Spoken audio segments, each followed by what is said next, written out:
aan moet je maafhaken? Yes. Wat aan moet je maafhaken? Was ik zwart? Was mijn naam en een X en mijn van mijn Z? Dan had hij niet fucking naar hebben gekomen om voor mij te zetten. Hij had zo niet uitgezet. En daar zat ik voor die loonpost gisteren verraden. Omdat hij fucking zwart genoeg was. Dat is waarom ze wegkomen wat ze vandaag doen. Dat is waarom ze ons brein mensen kan uitzetten. Hij was uitgefokt zoals honden gasten. Binnen 20 minutes moet ons uit. Na 4 jaar moeten ze binnen 20 minutes het huis uit. Waar zij je huis gemaakt had. Zij je dat nummer afgezet. Dat was je huisnummer. Ik had dat huisnummer afgehad van 6 tot 7 Cambridge. Waar ik kan blijven. Ik kon het identifiëren als mijn huis. Ik kan mijn kinderen gezegd gaan huis toe. Van jullie thuis. Jullie hebt nodig om op je hoek te zitten. Jullie hebt nodig om in de straat te spelen. Van jullie thuis. Waar toe gaan ons nou met onze kinders? Waar toe? Nou moet mijn kinders bij andere mensen gaan blijven. Als dat recht. Mijn kinders kan niet bij ons school toe gaan. Dat die weer eens die government wat zegt. Alle moet geen wit worden. Mijn kinders kan niet school toe gaan volgend. Als dat recht. Nou moet ik op een straat lopen en schiaal om te vragen van mijn rechten. Maar als ze bij bouwtingtijd doet van mijn wittelen waar mensen. Dat wittelen waar mensen.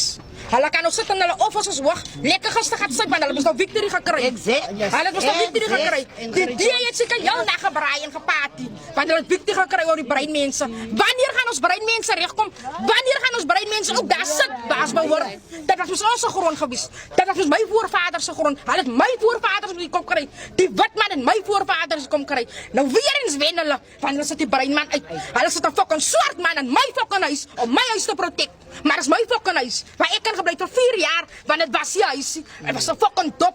Want ik kan gebleven. Ik heb die kak schoongemaakt van de grond af. Ik heb het schoongemaakt. Want ik wil daaraan blijven met mijn kinderen. Ik was moe van op andere mensen jaar blijven. Ik was moe van passen in een emmer. Ik was moe van een kak-emmer uitgooien. Ik was moe daarvan. Toen gaan trek ik in een stukkenhuis. Toen kom je fucking city. Die very fucking city. Wat voor mij gestijd gezet had. Hij dat kom recht kom maken van mij. Waar was je hoofdkounsel op Zafta? Toen gaan staan bij de treinstatie. Want ik kan niet die mensen facen. Hij kan niet die mensen facen. Toen gaan staan op de treinstatie. Maar als het bij foto's komt, dan staan hij zo. Dit is nog met zijn groot paragafriet. Die watman staan weer eens. Langzaam hij ween weer eens. Die hoofdkant, die meijer. Die is een meijer was zondag bij de tentdienst. Kom, je gaat zondag wel bij waar ze tent. Die tent staan al van meer dan 5 jaar daar. 5 jaar staan al betalen rent. Nee. Wij krijgen kracht. Hij heeft water gerieven uit de tent van naar een kerk gehouden. Wat een meijer. Fokken komt naar bij haar toe. En naar tent komt kerk houden. Wat een meijer doen dat. Hij krijgt zondag als een tentdienst. Dinsdag wordt die mensen uitgezet. Wat zei dat voor mij? Wat zei dat voor mij? Dat is een fucking corruption plek die man.